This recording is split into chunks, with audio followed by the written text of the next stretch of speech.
Minister Malcolm, you have suggested that there are all kinds of movements in Harlem growing that you and I don't know about. Oh yes, frustration itself has been sufficient, all that was necessary to make Negroes realize the importance of banding together. And Negroes are banding together. Banding together in what kind of movements? Different kinds of movements, all kinds of movements, and they remain almost invisible. They remain almost unknown, but yet they are there. When I say invisible, I mean invisible in the sense that their existence is unknown, and no matter how much you try and track them down, you can't find them. And never try and find them through the Negro leaders. The Negro leaders are famous as apologists. If you recall, one of the most famous Negro leaders in 1959 was asked by you about the black Muslim movement. And he said he knew nothing about it. And the next moment you flashed a picture on the screen with him shaking hands with me. So if you will recall.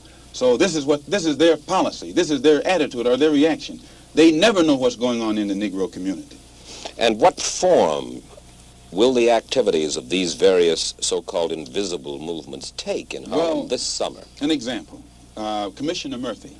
Almost every statement that Commissioner Murphy makes would give you the impression that he's encouraging the police, rank and file policemen, that to take whatever method or measures necessary to hold the Negroes in check.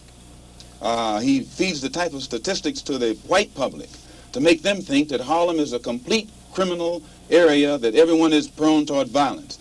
This gives the police the impression that they can then go and brutalize the Negroes or suppress the Negroes or even frighten the Negroes. Whenever something happens, 20 police cars converge on one area. This doesn't frighten Negroes. So it means that someone is either misinforming Commissioner Murphy and making him use tactics this year that he would not use 4 years ago, or that the former policeman Kennedy would not use.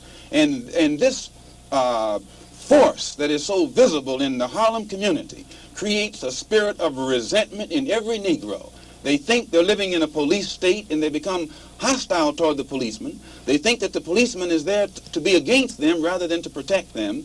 And these thoughts, these frustrations, these apprehensions automatically are sufficient to make these Negroes begin to form means and ways to protect themselves in case the police themselves get too far out of line.